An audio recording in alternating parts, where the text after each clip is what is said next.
Um, let's start with, my name is Naila Pope-Hardin. I am the Executive Director of ClimatePlan. We are extremely excited to welcome you here today to our first of what we hope is an annual transportation funding report card release. Unfortunately, we just got word that Assemblymember Friedman is presenting a bill, so she will not be able to join us today. So I will also try and do some of her spiel as well. Let's see. For those who don't know, but I'm sure everybody on the call is pretty familiar with what ClimatePlan is. ClimatePlan has been around, it'll be 15 years in December when we're official organization. And we were born out of the desire from a bunch of organizations to be able to track SB 375 to make sure that we're on target for our climate goals. In the 15 years that ClimatePlan has existed, we've kind of shifted our scope and changed a little bit, but some of the main things that we've been doing for all 15 of those years are, one, making sure that our state spending is aligned with our climate goals. And we've added in health partners, we've added in more environmental justice and equity partners into that conversation as well. Another thing that we've been doing is we are a statewide organization that brings together organizations that are regional. Some are really hyper local, but also some of the big statewide and also even national orgs are members of ClimatePlan. And the beauty of that is we have tables that have people with different backgrounds, different issue areas, different regions of California. And we're really able to create like a more holistic view and look on some of our most pressing climate matters. And some of the great work that's come out of ClimatePlan and legislation has really helped move the conversation in terms of climate health equity forward. And we hope that this report card is just another step in that direction. So a few years ago, 2 years ago, we started a campaign called Decolonizing Transportation Funding. And we really wrestled with like if decolonizing was the appropriate word or not. And one of the reasons why we settled on decolonizing, I think people said, what about using democratizing? What about using like just information sharing? And we settled on decolonizing after we talked to some of our Native partners, we talked to some folks in our network, and we really settled on decolonizing because it gets to the heart of shifting like who has power, who has access. Democratizing gives everybody the information, but decolonizing really breaks down some of the structures that we see in our transportation system now, where I think the funding mechanism, most of us have seen Chart C, we understand how complicated it is. And many of us try and engage with different aspects of transportation funding, but often are confused or convoluted. And when you track and try and put, the state budget on top of SB1 programs, on top of regional funding, on top of sales tax, it just can get really complicated and convoluted. And for advocates that are a part of this daily, it's complicated. And so for the average community member, that's heightened even more. So part of our work in decolonizing transportation funding is really just to figure out, how do we simplify transportation funding? How do we make it easy for folks to understand? And how do we make it easier and more accessible for folks to also engage in that decision-making process? So I am going to shout out Nicole, because Nicole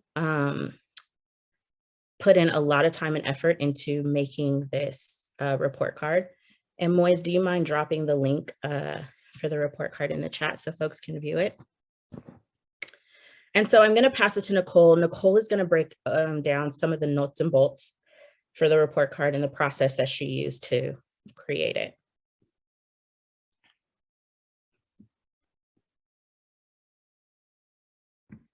Thank you, Naila. So as you all heard, the transportation funding is very complicated. So we tried to really get a baseline understanding of how projects are chosen. So we started with choosing 10 state transportation infrastructure programs. There are also 2 infill infrastructure programs that also connect with transportation. And then we started looking at the criteria that we wanted to look at. So we evaluated these programs based on whether they scored on greenhouse gas reductions, whether they included evaluations of public health, coordinated integration or coordinated between land use and transportation, included anti-displacement strategies, increasing transit priorities, which also include like active transportation, like first mile, being able to walk to the transit stop, tracking the progress of each program, whether they had the progress reports, whether they required community engagement, whether they accounted for rural differences and aligned with CAPTI. And then the last one is whether they targeted investments to which looks at whether they set aside specific funding for disadvantaged communities. And then we really looked at the guidelines, the scoring rubrics, the statute, and public notices, just because they all played a role in the project selection process. And then we used that criteria and gave each program with that criteria two points if they were kind of above and beyond and meeting our standards, and also 1 point if they were just meeting the question requirements, and then 0 if there wasn't any, if it wasn't in the scoring or the guidelines or public notices and things like that. And now here are the summary of the grades. So as you can see, there's a variety of how programs scored, and I should clarify that we don't want to harp against one agency or the other. We just really want to get a baseline understanding of where our transportation system is so we know how to improve it. So that being said, we understand that not all programs are going to receive 20 points. Specifically because of the nuances with scoring. So we know that the State Transportation Improvement Program and the State Highway Operations and Protection Program, they are formulaic programs. So they're gonna score lower just because of how the questions are phrased in this. But there are also opportunities for them to improve. At the same time, we also see like active transportation infrastructure, sorry, it should say active transportation program. But at the active transportation program and the transformative climate communities, they both are good, but there's still other ways that they can improve.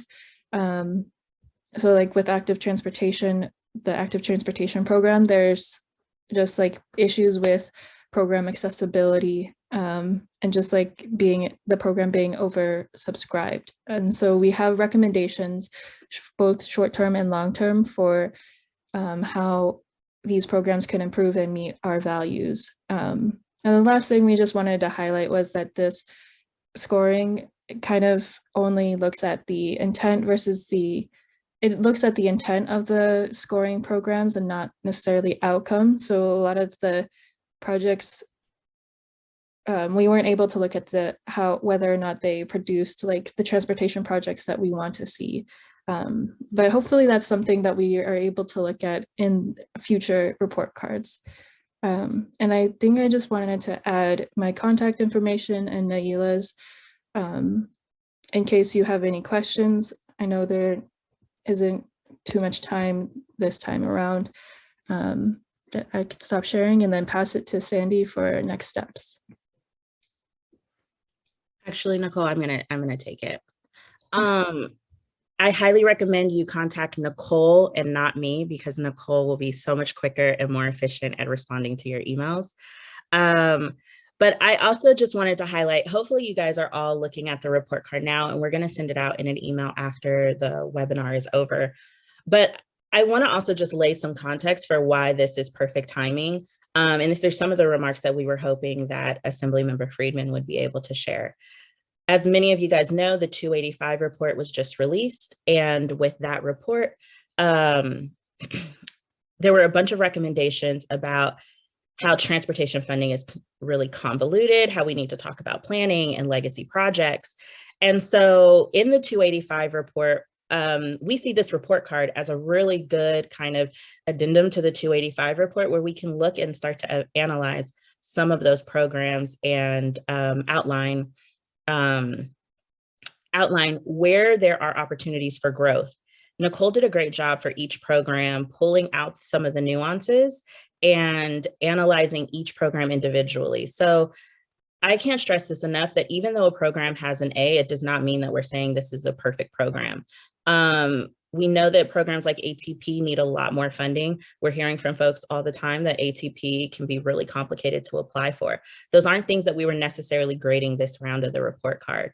We also have programs like SHOP that honestly were never particularly meant to meet our climate goals. So the expectation that a program like that would get a 20 or get an A+ is just really unrealistic. But that doesn't mean that right now it's at a D+. That doesn't mean we can't get it to a C or potentially to a B. So the scoring is not meant to be just like this letter grade, this stain, but it really is meant to just be like kind of a base for like what we can use as a tool for advocacy.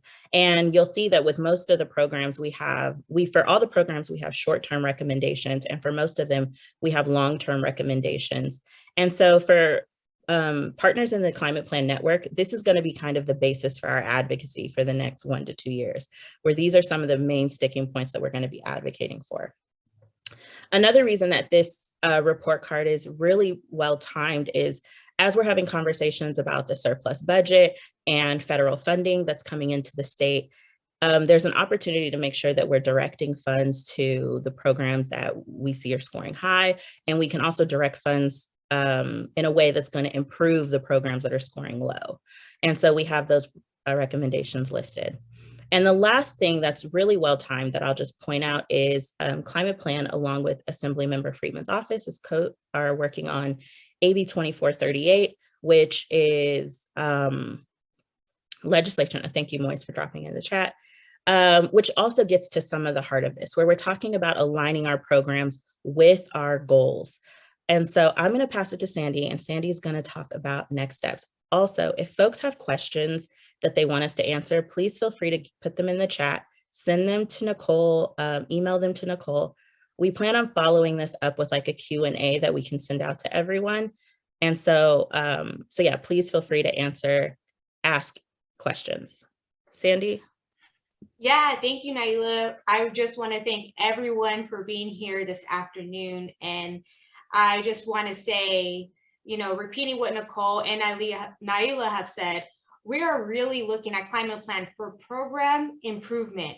And we want each program that Nicole evaluated to reach climate, health, and equity goals with the nuances and context taken into consideration.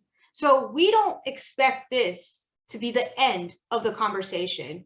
So really, next steps, when we talk about long-term, we want to do more report cards. So yearly, we get updated on these programs, and the goal that we see that we have all A's, right?